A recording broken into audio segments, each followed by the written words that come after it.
नमस्कार दर्शक बंधु स्वागत करुचे एक नूतन वीडियो को यही वीडियो माध्यम आप जानवा पाइबे कि जो आम आसी जाइए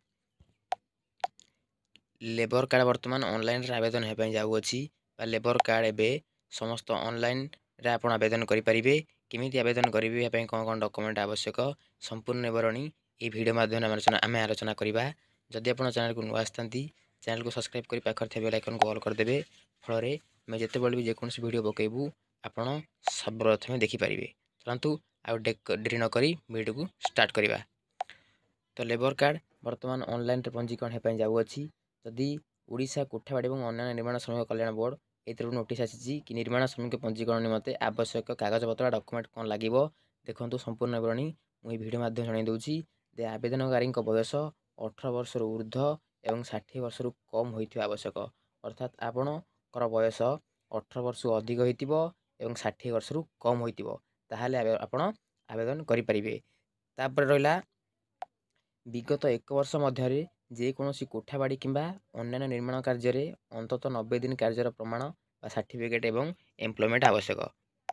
यार अर्थ कि आप विगत एक वर्ष मध्य जेकोसी कोठाबाड़ी ना अन्य निर्माण कार्य करेंगे 90 दिन कार्यर प्रमाणपत्र दरकार एवं या सहित कौन रही ना भोटर कार्ड आधार कार्ड एवं भोटर कार्ड आधार कार्ड भली परिचय पत्र जेरक्स नकल ठीक अच्छे। यापर रही बैंक पासबुक्र प्रथम पृष्ठार जेरक्स बा नकल। यापर रही गोटे पासपोर्ट साइज फोटो जो आप कहते पासपोर्ट छोट colour size passport size photo और जब आप जब कार्ड थाए आप जब कार्ड जेरक्स बा नकल देवा पड़ो जो न तो अलग कथा।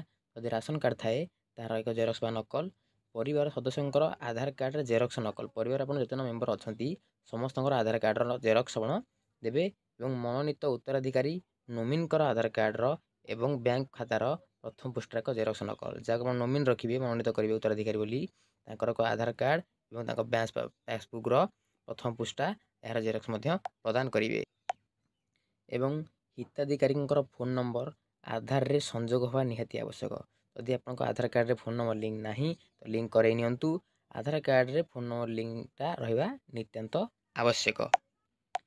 यापर आसूची सहायता राशि डीबीटी माध्यम पाइबापी बैंक खाता आधार संजोग होता आवश्यक। डीबीटी डायरेक्ट बेनिफिट ट्रांसफर तो आप डीबीटी आधार संजोग करेंगे आपंकर आकाउंट रे आधार सेडिंग करेंगे बैंक जब सेडिंग न थाए बैंक सेडिंग करदे समस्त आवश्यक तो कागजपत्र आवेदनकारी निर्माण श्रमिक निजस्व स्वाक्षर टिप चिन्ह रहा आवश्यक। जो मैंने आवेदन करेंगे निजस्व स्वाक्षर यदि स्वाक्षर न कर टिप चिन्ह आवश्यक रहा। यही बोर्ड अधीन उपलब्ध कल्याणमूलक योजना अंतर्भुक्त होगा निमंते 18 वर्ष कम 60 वर्ष अधिक 18 वर्ष अधिक 60 वर्ष कम निर्माण श्रमिक ऑनलाइन पोर्टाल www.nirman-shramik.odisha.gov.in रे पंजीकरण करने सहित विभिन्न सहायता आवेदन करेंगे। अधिक विवरणी आने हेले आपड़ कौन करेंगे यार हेल्पलाइन नंबर रही 1800345670 जोगाजोग करेंगे। यहाँ था आप डॉक्यूमेंट कौन लगे केमी आवेदन हम कौन रहा प्रक्रिया यह आम परवर्ती वीडियो आलोचना करवा। तेणुक चैनल को सब्सक्राइब कर दिंतु। सब्सक्राइब कर सारापर जो नेक्स्ट वीडियो आने केमी आवेदन करेंगे कौन करेंगे आप संपूर्ण भाव देखिपारे। रोच नमस्कार जय जगन्नाथ।